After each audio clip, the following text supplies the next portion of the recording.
And as far as Indian economy is concerned right now, and if we talk about the strengths as well as areas of improvement for the Indian economy, we briefly touched upon the young talent that India has, which is like one of the key strengths of the Indian economy. इसके अलावा और क्या क्या strengths है आज India के पास which we should capitalize, and weaknesses में क्या क्या है which we should work on so that we can also become better. So strengths, I would say, is I know it's a very matlab oft repeated point, but the size of the labor pool, demographic dividend, etc. It's a real strength in an aging world. Matlab we should see this labor pool in the context of other large world economies, all of which are in a demographic decline. So that means year on year there are fewer workers in practically every single major economy in the world. Whether it's obviously European Union, whether it is China, South Korea, Japan, even Australia, New Zealand, I mean, all of them are facing significant demographic headwinds. Whereas India still has some ways to go before we see a decline in our population. So we are going to see an increasing population for another short period of time. और उसके बाद हमारे यहाँ पे भी ageing चालू हो जाएगी. मतलब year to year we'll have a on average older population and also fewer number of children being born previous to where we have been. So in a sense, we are having a counter-cyclical positioning in relation to the rest of the world. So that's a very big strength, and obviously the strength will not last forever, which is why अभी का जो समय हमारे पास है, जो अगले 10 साल जो आने वाले हैं, इसमें बहुत ज़रूरी है, बहुत ही क्रिटिकल है कि हम अपनी ग्रोथ को एक और नए स्तर पर ले जाके जो नेशनल जीडीपी जो है उसका लेवल 10 से 12 ट्रिलियन डॉलर तक ले जाएं, क्योंकि एक बार ये हेडविंड्स चालू होती है तो फिर ग्रोथ और कठिन होती जाती है. It gets harder because you are essentially swimming against the tide when you have a stagnant or a D growth in the population. And what about weaknesses or areas of improvement? So harnessing this labor pool, right? So skilling the population, making sure that enough opportunities are created for it. तो जैसे मैंने कहा कि पिछले 5 से 6 दशक तक ज़्यादातर इंडियन इंजीनियर्स, साइंटिस्ट, डॉक्टर्स जो थे यहाँ पे काम नहीं कर रहे थे. अगर आप for example IITs as a whole class of 2000 देखेंगे कि उनमें से कितने इंडिया में रहे, कितने बाहर गए. आई वुड गेस कि वास्ट मेजोरिटी बाहर जा रहे थे, ज़्यादा से ज़्यादा बाहर जा रहे थे. क्योंकि करेंगे क्या इंडिया में? अगर आप एक एरोस्पेस इंजीनियर, आप क्या कर सकते हैं इंडिया में? ज़्यादा कुछ है ही नहीं करने को. अब 20-25 साल बाद देखिए, आज के दिन में जो एरोस्पेस इंजीनियर जो ग्रेजुएट कर रहे हैं, वो कोई स्टार्टअप ज्वाइन कर सकते हैं, वो कोई बड़ी इंडस्ट्री ज्वाइन कर सकते हैं. मतलब एक एरोस्पेस डिफेंस सेक्टर जिस तरह से खड़ा हुआ है पिछले 8-10 साल में, हर तरह की अपॉर्चुनिटी खुल चुकी है. आप अपनी खुद की कंपनी चालू कर सकते हैं, उसके लिए भी एंजल फंडिंग मिल जाएगी, उसके लिए भी सीड फंडिंग मिल सकती है. तो ये सारा जो एक्सपेंशन हुआ है इस इंडस्ट्री का has totally change the scenario for specialised engineering and technical talent. तो जहाँ पे लोगों के पास एक रास्ता बिल्कुल बंद था, वो आज के दिन में हर तरह का काम कर सकते हैं. तो ज़रूरी नहीं है कि आप US जाके बोइंग में काम करिए, आप बहुत कुछ कर सकते हैं इंडिया में आज के दिन में. Same goes for chip design, electrical engineering, even areas like biotechnology, biochemistry. All of this is now opened up for Indian talent. But we still need to go 2 levels higher or 3 levels higher. Like keep raising the bar for ourselves. और उसमें keep expanding the ambit of opportunities available. So that means we go back to certain basic reforms which are necessary for the economy to keep going on. That means easing access of credit for SMEs, widening our private markets, deepening our private markets, making it sort of easier for compliance burden to be reduced. I mean, you're a CA, you would know what that entails today. तो ये हर तरह से इन सब चीज़ों में काम करना, ताकि जो बिजनेस करने के समय में जो फ्रिक्शंस आते हैं वो घटते जाएं. तो इससे इकोनॉमी में जो वेलोसिटी है वो बढ़ेगी, और जो ग्रोथ हो सकती है वो और गति प्राप्त कर सकती है फिर.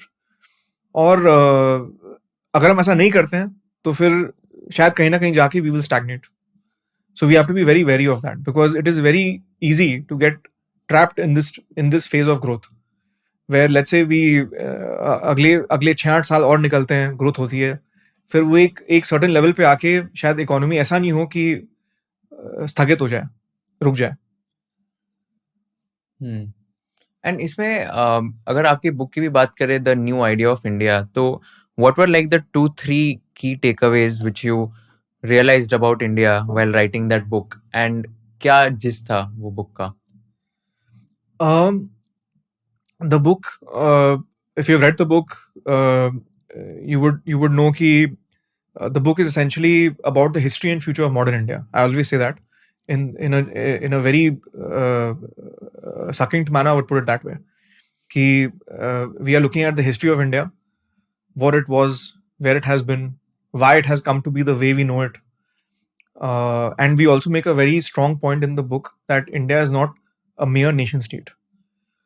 तो ऐसे बहुत सारे इतिहासकार लोग हैं, हिस्टोरियंस हैं, जो ये कहते हैं कि इंडिया का क्रिएशन हुआ 1947 में। बोलते हैं भारत का जन्म 1947 में, उसके पहले तो कुछ नहीं था। तो ये मेरे हिसाब से बिल्कुल गलत है। India is an ancient civilisation.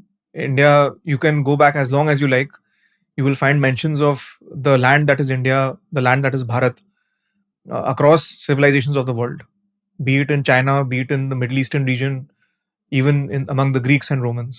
They all talk of India as a contiguous civilizational entity. And this is over hundreds of years and thousands of years, actually. To say that India was born in 1947 is outright false. But nevertheless, this has become it had become a fashion with certain set of intellectuals and historians. So the book made the case, I think, very firmly and very evocatively and very authoritatively, कि that is not a correct way to look at the country. In fact, anyone who looks at India that way, वो कभी इस देश को समझ नहीं पाएगा। और दूसरी इसमें जो ये हुई हिस्ट्री की बात, now the future of modern India, second part जो है हमारी बुक की, that goes into a lot of details about what needs to be done in the country in terms of economic policy, social policy, foreign policy, and different aspects of governance. What needs to be done for India to achieve its potential? For many decades, we've known that India has not really lived up to its potential. For all the kind of historical contributions we've made in areas like science and technology, for all the amazing contributions to humanity as a whole that India and Indian people have made over the centuries. India as a nation, which came into existence, as a nation state, we came into existence in 1947. As a civilization, we existed for millennia. But our journey since 1947 has not fulfilled our potential. And thus, the book is prescribing many reforms, many policies which are necessary to achieve that potential. 2-3 examples दे सकते हो ये policies के, क्या हो गए? तो जैसे book में हमने कहा था प्राइवेटाइजेशन होना चाहिए, government owned entities should be reduced. कौन से सेक्टर में? कोई हर सेक्टर में, every single sector. There is no sector I believe which should have a dominant government presence, including banking and defence. हर क्षेत्र में we should get rid of government companies by way of privatization, let private entrepreneurs take over, let there be competitive markets, let there be fewer entities. So, I mean, in fact, the government of India's policy was announced on this. The privatization policy which came, it said that in certain strategic sectors, उनमें से banking भी एक है, defence भी एक है, तो उन सेक्टर्स में सरकार ने कहा था कि हमारी जो कंपनीज है वो 5 से कम हो जाएगी। ऐसा एक आंकड़ा दिया था कि इतनी ही कंपनी रहेगी, बाकी सारी हम निकाल देंगे। तो मेरा मानना है कि ये होना चाहिए। We should focus on that because we have seen the results of dynamic private sector entrepreneurship for major industries. तो आपको शायद, how old are you? I am 26. Okay, so you've not seen the telecom world of 1990s. So there was a time in India when it was a very difficult thing to get a phone. A phone was a status symbol. So for your generation, that's just an absurd idea, right? Phone तो सबके पास होता है. How can it be a status symbol? But there was a time in the 80s and 90s जहाँ पे phone नहीं मिलता था India में, कि एक कोई नेबरहुड है, उसमें एक घर होगा शायद कि किसी के पास फ़ोन है और सारे लोग वहाँ जाते हैं फ़ोन करने के लिए। या एक पीसीओ कहीं पे आ गया, पब्लिक कॉल ऑफिस जिसको बोलते थे, जो 1980s में आया था, तो वहाँ कहीं आ गया तो लोग रविवार को फ़ोन करने जा रहे हैं। एसटीडी कॉल करने के लिए एक बड़ी बात है, मतलब हफ्ते में एक बार या महीने में एक बार या कभी कभी बहुत महीनों में एक बार कोई किसी से बात कर पाता है। तो if you are a migrant worker from let's say coming from Bihar to work in Bombay, आपके पास कोई साधन नहीं है अपने घर वालों से बात करने का। आप चिट्ठियाँ लिख सकते हैं या कभी कुछ महीनों में एक बार बात कर ली तो कर ली, वो भी कुछ मिनटों के लिए। तो ये था जो गवर्नमेंट कंट्रोल टेलीकॉम सिस्टम था, उसको सुधारने में, उसको पूरी तरह से ट्रांसफॉर्म करने में सबसे बड़ा योगदान था वाजपेयी गवर्नमेंट का। 1999 ऑनवर्ड्स जो new telecom policy Vajpayee government ने लाई, और उसके बाद केवल 10 सालों में, 10 वर्षों में उसमें इतना बड़ा विस्तार आया कि टेलीकॉम देश के कोने कोने में पहुंच गया।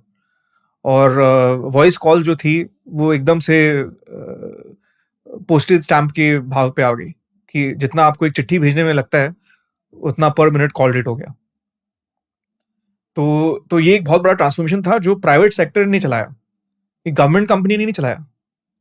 और ये ट्रांसफॉर्मेशन हुआ क्योंकि government of India said we don't want to be in this business, and they gave licences to private entrepreneurs.